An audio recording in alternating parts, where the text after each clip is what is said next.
Hey everyone, welcome to another JP Tech Talk. We're going to be talking about silk screening today. So how to do the silk screening as it pertains at our JP lab. You can't necessarily do this everywhere, but we do it a certain way here at JP. To get started, we're going to need a few different things. Not the least of which is obviously silk screen tools, so a squeegee and an ink knife. But more importantly, we need a design before we get started with anything related to silk screening. So let's take it over to the computer and I'll show you the designs. Okay, so here we are at one of your guys' computers. We've already taken the liberty of opening up Adobe Illustrator. So Adobe Illustrator is probably the best program for doing designs when it comes to silk screening or any other graphic design where you want a nice crisp design. So you would just simply create a new file. We're going to go with a basic 8.5 by 11 sheet of paper. And on this design, we're just going to keep it really simple for today. And we are just going to go with the word rebel. Pick yourself a font that is going to be something that gives you a nice bold approach. I'm going to use Impact. And we will scale this guy up. Make a nice big rebel word for ourselves to get started with here. So the next step here, you would have to print this off onto clear overhead paper so that you can get started the process of making your silk screen. So when doing your silk screen designs, you're going to want to print it off onto regular white paper first to see what it's going to look like as a finished copy. So here's what our Rebel logo looks like on white paper. I've gone ahead and printed it off on the clear overhead paper that we need in order to create our design. So let's go back now to the lab and we'll get this printed up. So here we are back in the lab. There's a few different places you're going to get silk screens from. The finished, ready to go screens that have already been coated with emulsion are in this green cabinet. And it's light sensitive, so we have to keep it in the dark. So it's really important that we keep these doors closed when we're not using the screens. But of course we need a screen today, so we're going to pull one out of the cabinet. So simple quick turn, parallel, the door will open.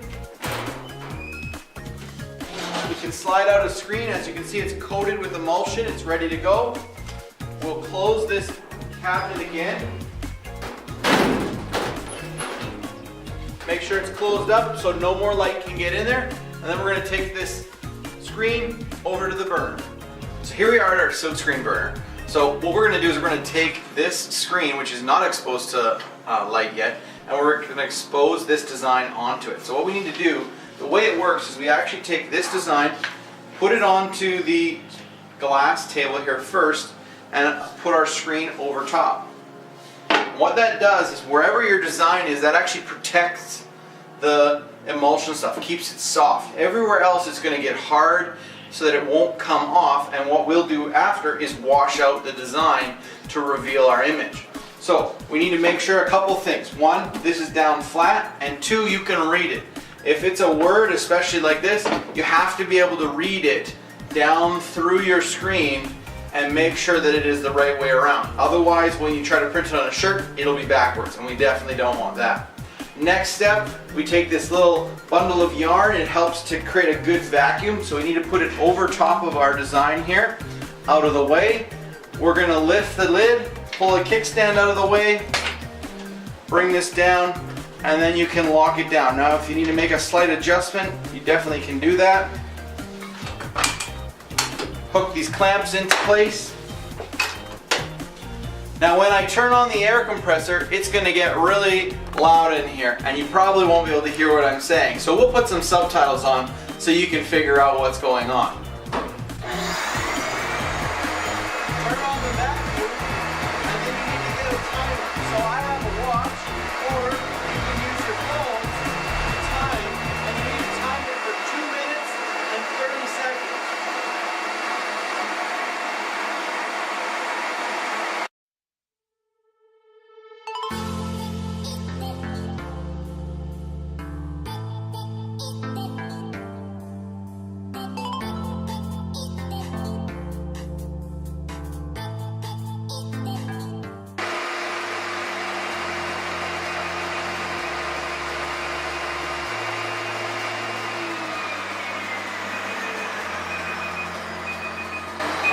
So that's done. Put our timer away. This is my original paper design. I'm going to keep it now together. When I open this up, I'm going to put the kickstand in. And the first thing I want to do is slide out my design. These two need to stay together in a safe place to go in their portfolio. For when you hand this in, you need to hand in your paper sheet and your translucent sheet, your clear sheet. So set that there so it's safe. Now I'm going to pull out my screen.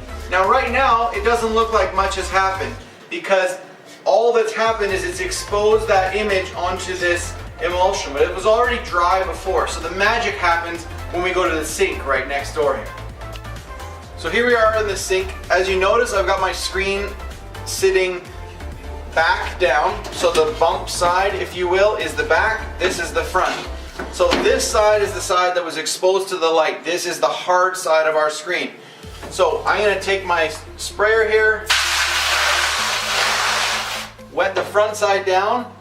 I'm going to flip my screen over, and if you notice, this is not wet yet, so I need to wet down the back.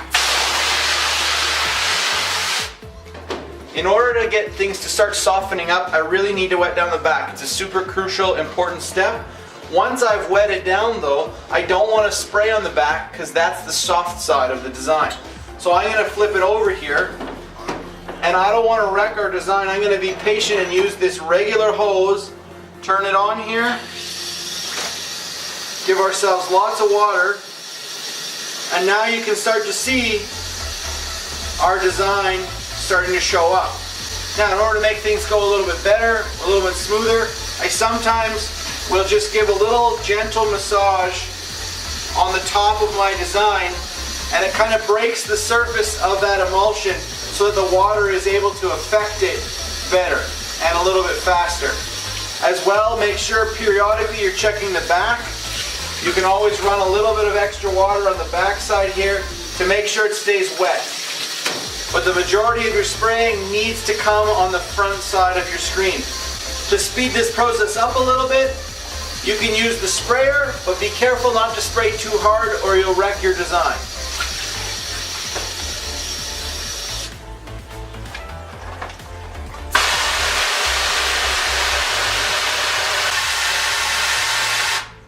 If you'll notice, as we wash out the design, this is completely clear, and you can tell based on the color.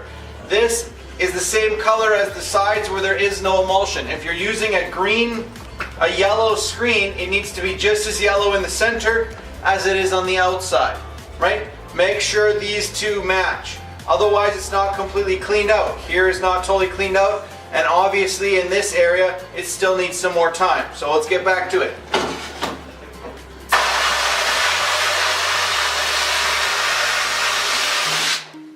So there you have it. There's your finished design. Now, obviously, this is the way we would look at it. This is the way we're going to put the ink on it and work with it, so you can tell it's the right word. We still have Rebel, and we're ready to go to the next step. Now at this point, it's really, really wet. We can't use this yet. We need to dry it off, so we'll just turn around and we'll use these hair dryers and get things cleaned up. Okay, so here we have our screen. We got to dry it off using this hair dryer. I'm just going to wipe the edge of it just so there's not so much water dripping down around the sides. Okay, be careful not to touch your design. You don't want to wipe on this. It's really soft right now. So we're just going to use this hair dryer. Turn it on here. I've dismantled the heat setting, so we just want cold air. All it is we're just blowing air on it to dry this off and to harden it up quicker.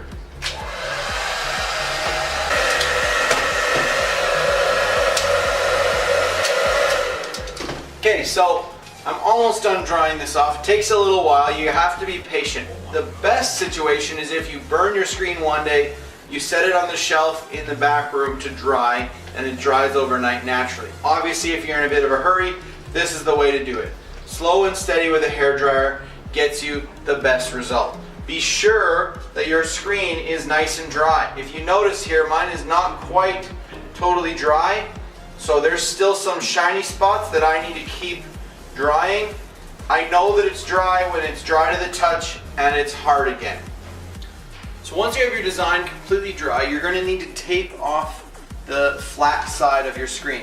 So the side that doesn't have the indent. This is where the ink is going to go, and we're going to use this to squeegee our design onto our either paper or t-shirt or whatever we're putting that design onto.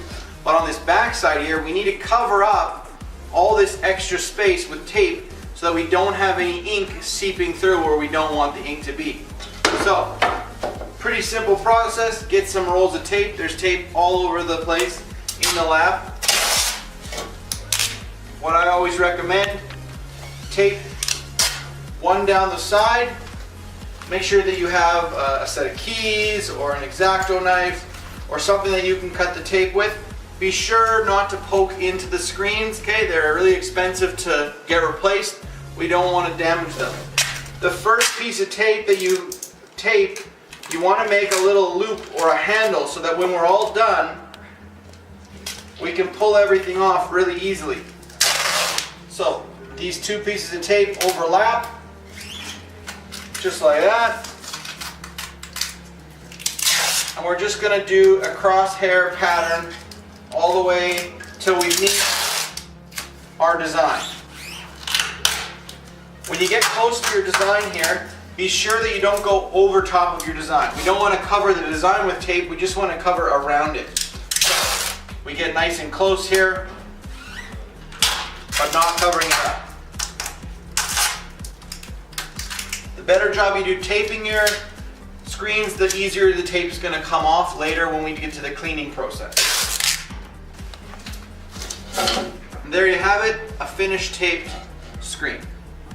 Alright, so here we are back at the silkscreen printing area. There is another area. If you're not doing a t-shirt, we would ask that you just use the basic t-shirt printing area, or excuse me, the basic silkscreen printing area. It doesn't have this jig that is used specifically for t-shirts and stuff. But if you intend to put your design onto a t-shirt, you need to use this piece of machinery because it's the only one that allows you to stretch a t-shirt over properly.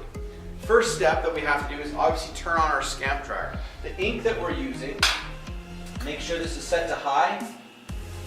The ink that we're using is a heat sensitive ink, so it actually heat cures once we put it on the shirt. If you don't heat cure it, it stays wet almost forever. It will eventually kind of dry out, but it doesn't stay permanent. So what this does, this heater here allows us to put it through. It's kind of like a big pizza oven. So our t-shirt will go through and it'll get cooked, and when it comes out the other end, it'll be heat cured so that you can then put it in the washing machine and not worry about your design falling off of your t-shirt.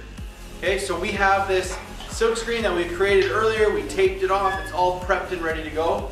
We're going to mount it into this t-shirt printing jig here. Simply slide it in. You're going to tighten these clamps, making sure that it's as straight as it possibly can be. Just like that. And now it's ready to go. Now, obviously my squeegee and my ink knife, we're going to need those, but not in the way here. So we can lay this down so it's not swinging around in the air. And we got to get some paper, and we got to get some ink, and we're good to go. Alright, so now that we're going to print this t-shirt, though we're doing a t-shirt, normally you would want your design the other way around, but because we're doing a small t-shirt just as a demo, the t-shirt that we're using actually won't fit over top of this very well. So we just decided we'll lay the t-shirt on upside down and just print it like normal, which changes things a little bit for you guys, but it's not the end of the world. I'm sure you'll figure it out. So when it comes to registration or getting your design lined up, I always teach to put a scrap piece of paper down, and then I can use that scrap piece of paper to see where my design is going to fall. So I can either decide to move the paper left to right. In this case, we want to keep the paper as centered as possible so that we can have the t-shirt be laid in as smoothly as possible and have it line up. So in this case, we actually need to move our design a little bit. So we loosen these clamps, and we can just move our design to the left a little bit, or I guess to the right, and try to get it to line up with that piece of paper. Now obviously if it's not perfect, we can still move the piece of paper just a little bit to make sure that our design is going to land basically right in the middle of the piece of paper. Now that I like where it is, I want to make sure that that stays there. So I'm just going to take a couple quick pieces of tape and just tape down a couple of the corners of this piece of paper. Now what that does is it allows me, every time I bring in another piece of paper now to do my prints, I can just line it up with this piece of paper, and I know every time I make a print, it's in the same place. Every single time I make my print, they should all land in the exact same spot. What we're gonna do, we're gonna lay our image down here for now, and we need to add some ink to that. I went and grabbed some ink here. We're gonna use a dark red color. Now I would always recommend some kind of a rag or something to grab your ink container with, because it does tend to have a little bit of residue ink from previous people's projects where something may have spilled or gotten messed up. I'm going to lay my squeegee at the top here and just rest it up against these clamps. And I'm going to take my ink knife. Now certain colors will require you give it a little stir, make sure that it's kind of mixed in good. Sometimes certain colors like this darker red is a little bit more oily than some of the other colors. And then because I know that this squeegee is almost the same size as this design, so it's going to be really tough for me to pull my ink vertically up and down and not accidentally miss a portion of the letter. So I'm actually going to pull from left to right because it's easier to cover the entire design all in one shot. So it allows you to pull all the way along your design and cover the whole design. So that means we're going to put our ink off to the left-hand side here. So we're going to apply this ink beside our design. If you're not the strongest person in the world or a little bit unsure, this is the first time you've done this, definitely you would want to use two hands when you're pulling your squeegee across. Okay? Little rule of thumb, you want to keep that squeegee at about a 45-degree angle. If this is the piece of paper, you want to be scraping the majority of the ink off. You don't want to leave it really thick. Okay? What a good little tip for those of you who are maybe not as strong and it's hard for you to pull, this puts a lot of pressure on your wrists when you're pulling down. But pushing away from yourself gives you a really good alignment. So it's a little tight in here, but what I would do is I would get this ink and I would push it across my design like this to the other side, and then I'm going to come back one pull just to get the excess off. Sometimes it takes a couple pulls to get all the excess off. You don't want to leave extra ink laying on top of your design. Now if you rest this up against the top here, it will sit there nicely out of the way. You can very carefully lift this up. My design has kind of lifted with it and it's stuck to it, but as I gently pull that off, there's my design ready to be put through the heater. You can feel to make sure that there's some heat, make sure that it's actually working. This has been running for about 10-15 minutes, so it should be good to go. I'll come and meet it on the other side here. Be careful when this comes through, it will be hot. And a lot of times it looks a little bit darker. I know this particular red actually changes color. When it's super hot, it gets much darker and then it will lighten up again as it starts to cool off. But now we've got our design. If we've done it right, it shouldn't transfer off onto our fingers. It's good to go, it's heated. So now we would take this and we would put it together with our clear piece of paper and our original print off of our white, black and white piece of paper. That's what you would hand in for your portfolio. Those three pieces need to be handed in. Now the bonus portion of this is we're gonna make a t-shirt, which is the fun part that you get to take home after this is all done. Those of you who are doing a white t-shirt, it's especially easy. There's kind of a cheater method that I like to use. So I actually am going to I printed an extra copy of this regular design on paper, and I'm going to take that and I'm going to mount it back to my platen. So I know exactly where it's going to be. Grab another quick piece of tape. We're just going to tape it over top of the original.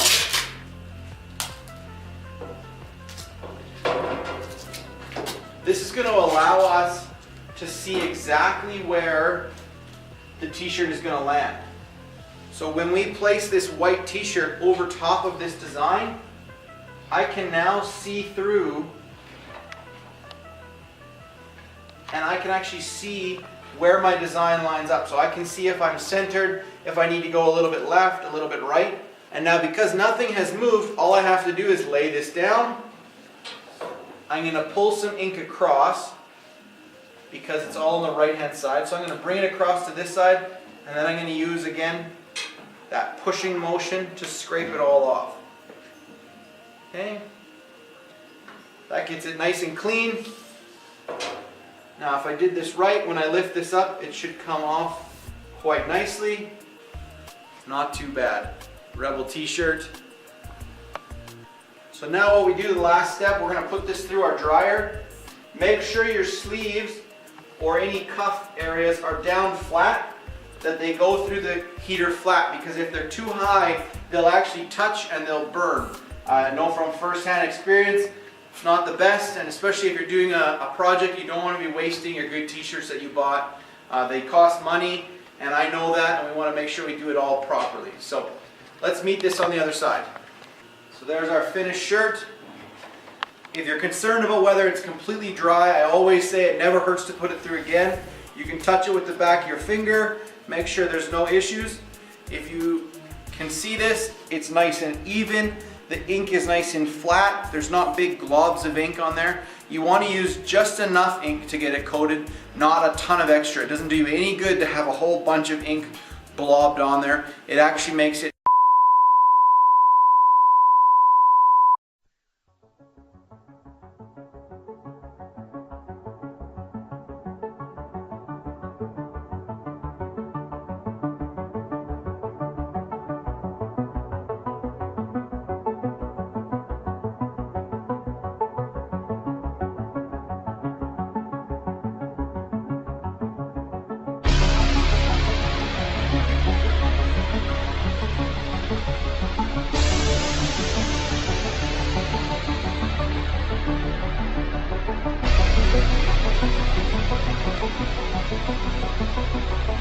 Thank you.